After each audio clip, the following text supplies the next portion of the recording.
بسم اللہ الرحمن الرحیم۔ الحق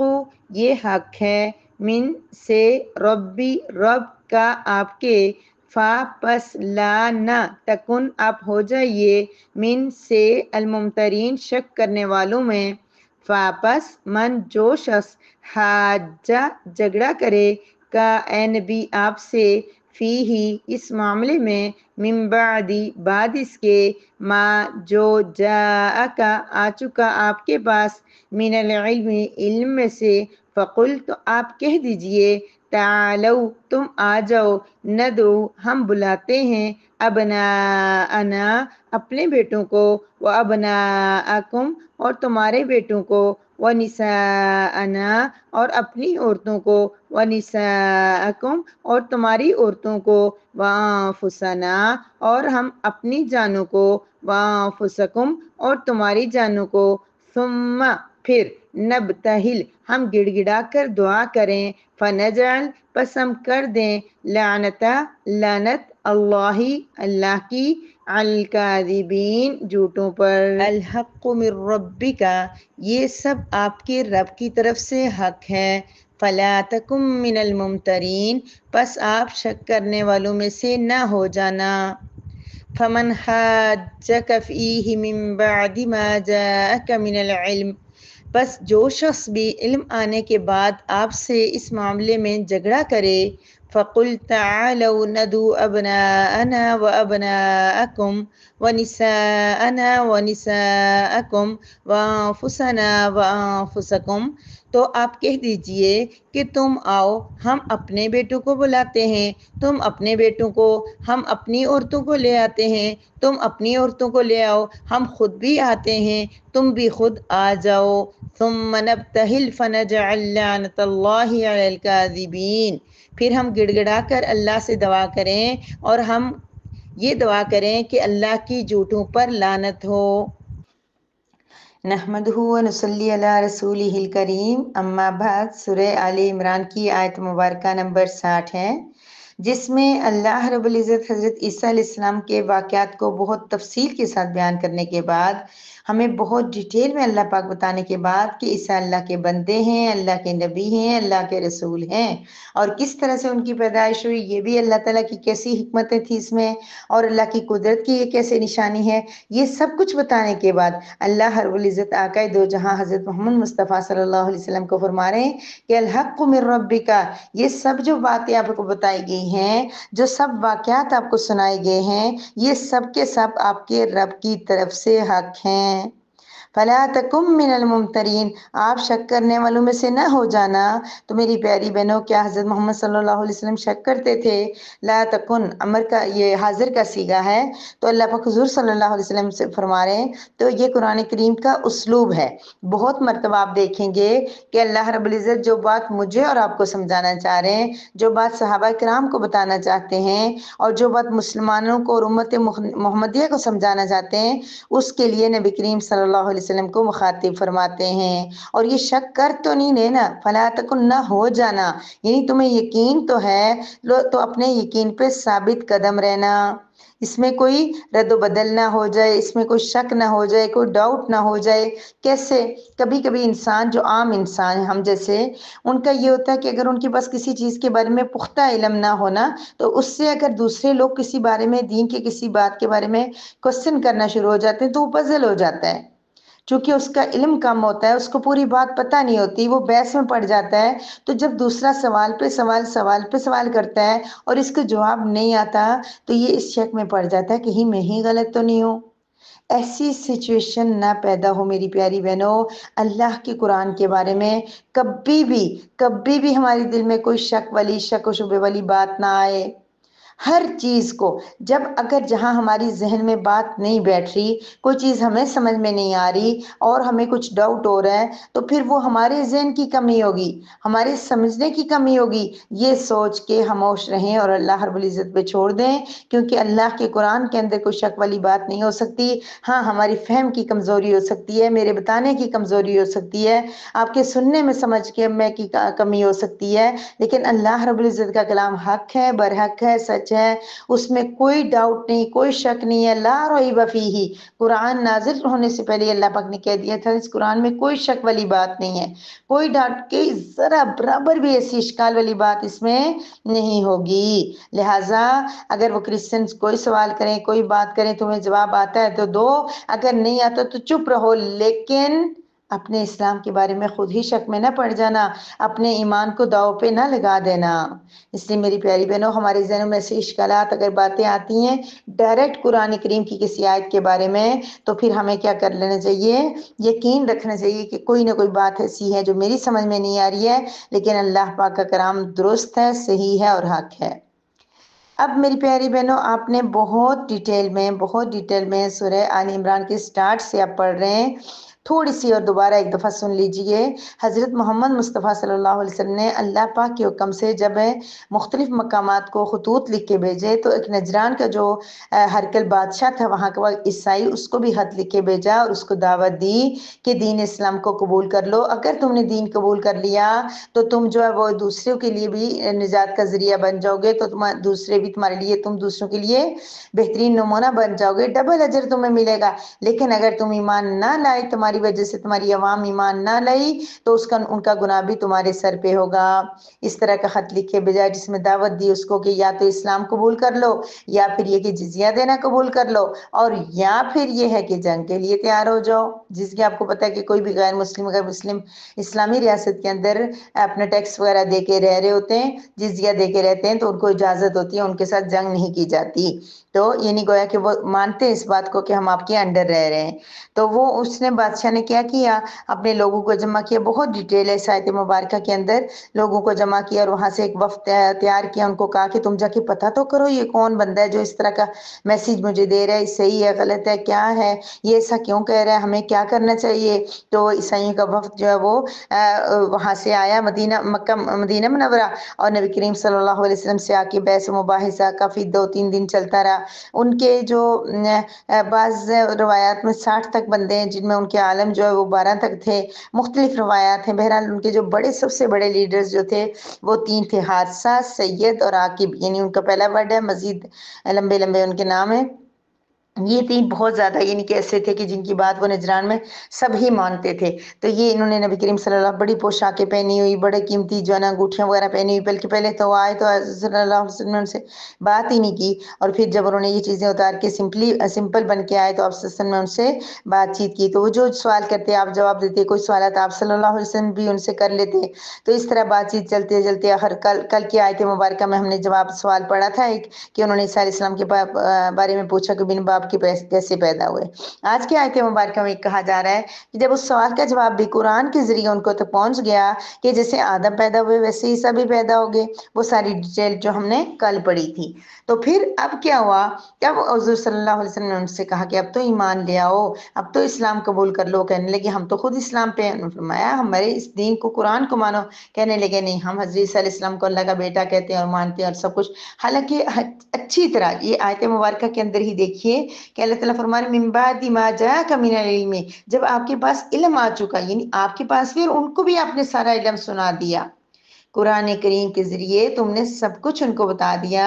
کہ یہ صحیح ہے، یہ حق ہے، عیسیٰ علیہ السلام کی پیدائش ایسے ہے، ایسے وہ اللہ کے بندے، انسان ہیں، آدمی ہیں، سب کچھ پتہ چل گیا ان کو۔ اس کے بعد بھی حاجک، اگر وہ آپ سے جھگڑا کرتے ہیں، آپ سے بحث و مباحثہ کرتے ہیں، تو اے نبی آپ ان سے ایک یہ طریقہ کر دیجئے آخری بار۔ وہ کیا تھا کہ اب سب نے ان کو بہت کہا کہ ایمان قبول کر لو، انہوں نے کہا نہیں، پھر اب سب نے ان کو دعوت مباہلہ دی۔ دعوت مباہلہ یہ ہوتی ہے کہ اللہ رب العزت کے اوپر یقین کامل کے ساتھ بددعا کرنا کہ اگر میں صحیح ہوں تو پھر اللہ تعالیٰ مجھے صحت و سلامتی کے ساتھ رکھے، یا مطلب یہ نہیں کہ تم اگر غلط ہو، تم غلط ہو، اور اگر تم میں کہہ رہا ہوں کہ تم غلط ہو، لیکن اگر تم صحیح ہو تو پھر مجھ پہ اللہ کی لعنت ہو۔ لعنت سے مراد یہ کہ پھٹکار، عذاب، اللہ کا غضب ہو،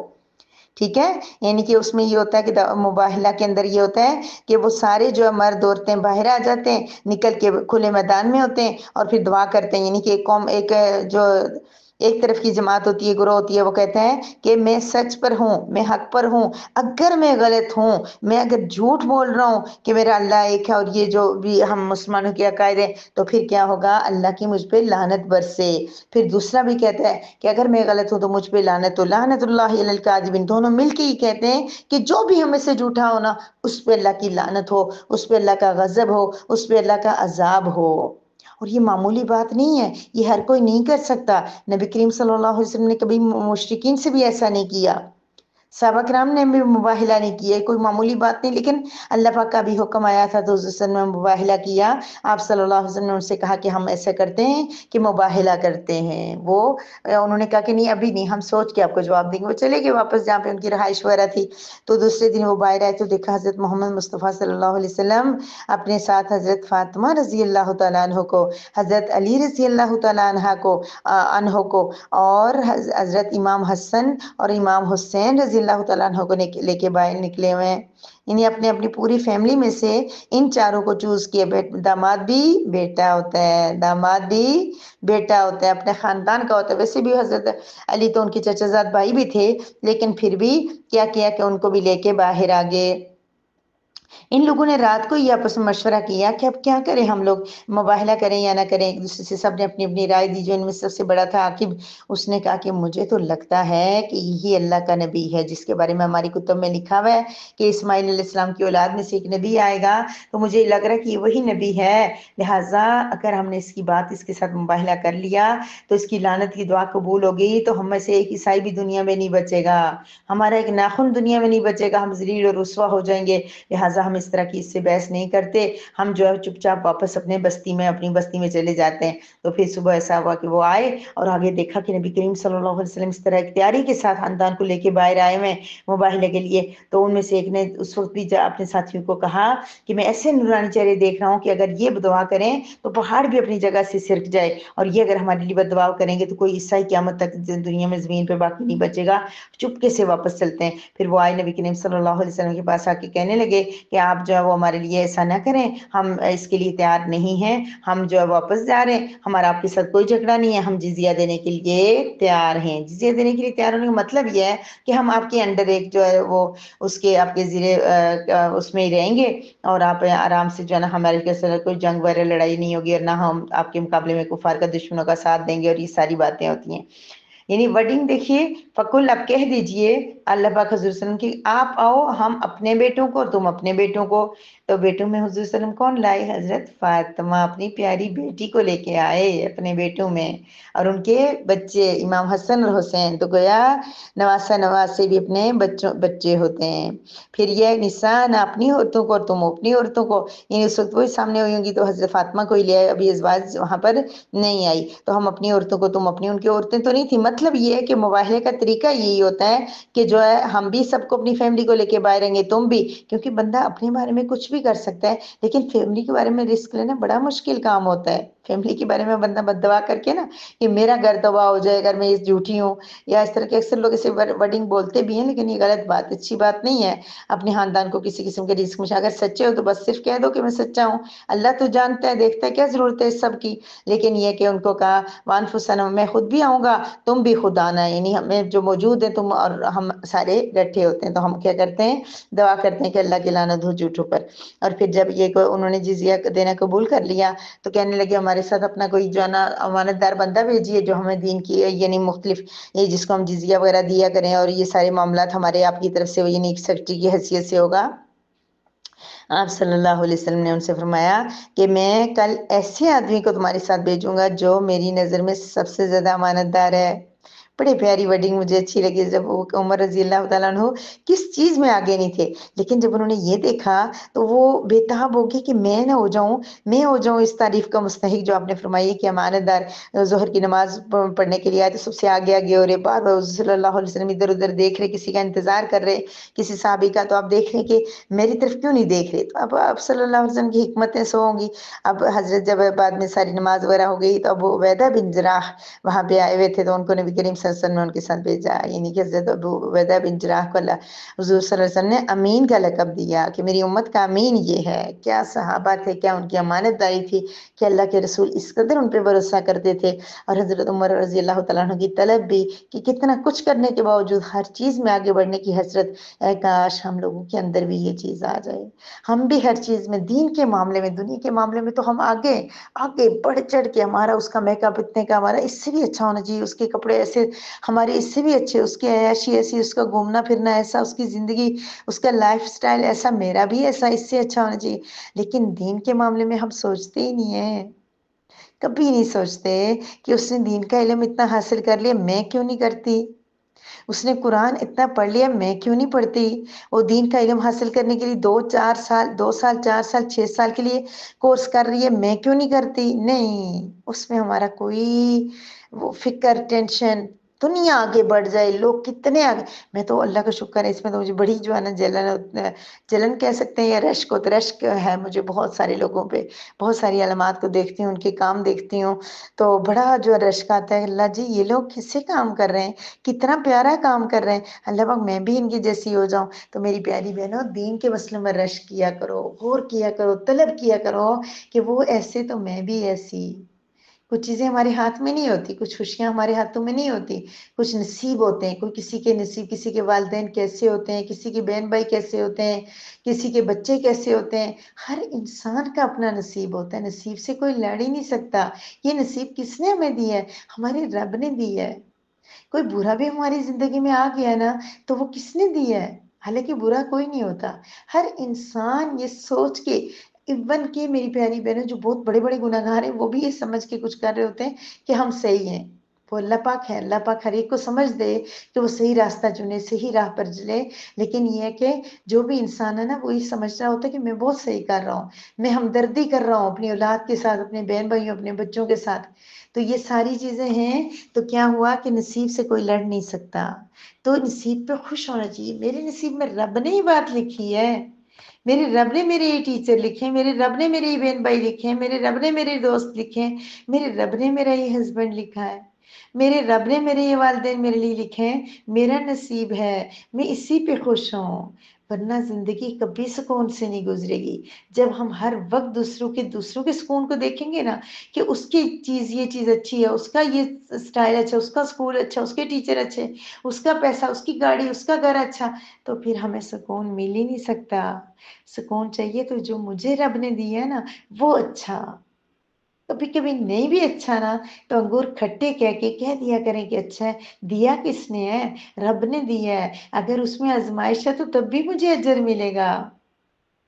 وہ چیز میرے لیے مشکل ترین بھی ہے، لیکن میں جب یہ سوچ کے اس کو سروائیو کروں گی، اس کے ساتھ میں یہ سوچ کے اس کے ساتھ ڈیل کروں گی، میں یہ سوچ کے اس کے ساتھ اچھے برتاؤ کے ساتھ، خوش دلی کے ساتھ میں اس مشکل کو، مشکلات ہوتی ہیں نا، بہت سارے لوگ مشکل ہوتے ہیں، ہر ایک بندہ آسان نہیں ہوتا، ہر بندہ ہمارے جذبات، ہماری خواہشات، ہماری ضروریات کو نہیں سمجھ رہا ہوتا، کچھ لوگ مشکل ہوتے ہیں۔ جب مشکل بندہ زندگی میں آ جائے نا، آپ سب سوچیں ہماری زندگی کا مشکل بندہ کون ہے؟ پتہ نہیں ٹاپک کہاں سے کہاں چلا گیا۔ تو مشکل بندے کے بارے میں ہم یہ سوچ لیں کہ میرا نصیب ہے، اور میرا نصیب لکھا کس نے ہے؟ میرے رب نے۔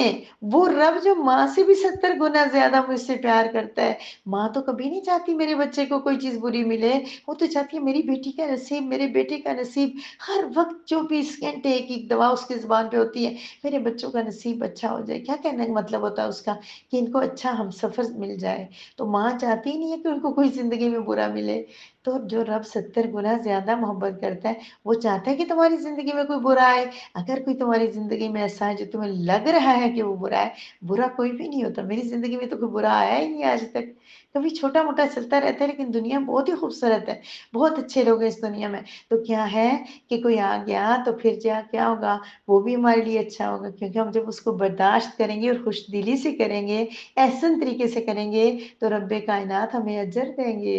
جنت میں، جہاں ہم ایک ایک نیکی کو ترسیں گے، ایک ایک ایک ایک ایک قطرے کے لیے ترسیں گے۔ رب کریم، وہ آگے والا پہاڑ، وہ آگے والا محل بہت پیارا ہے، مجھے اس میں جانا ہے۔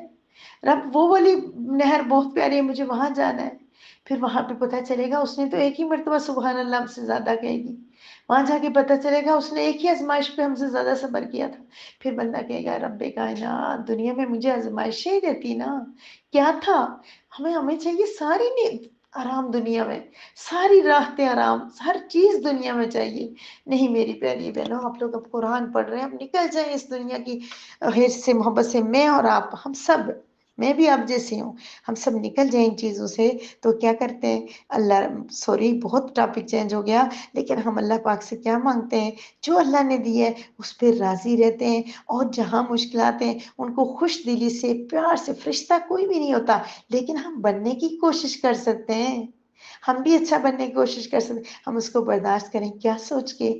ٹیز کر رہا ہے، کوئی تکلیف دے رہا ہے، رب اجر دے گا اور قیامت میں دے گا، جب مجھے اتنا کچھ چاہیے ہوگا جنت میں آسائشوں میں، یہاں تو ویسے بھی بہت سکون والی بھی گزری تو گزر ہی جاتی ہے، بہت عیاشیوں والے لوگ بھی مر ہی جاتے ہیں، تو پھر وہ آخرت اچھی ہو جائے گی نا، اللہ رب العزت کہنے سننے سے زیادہ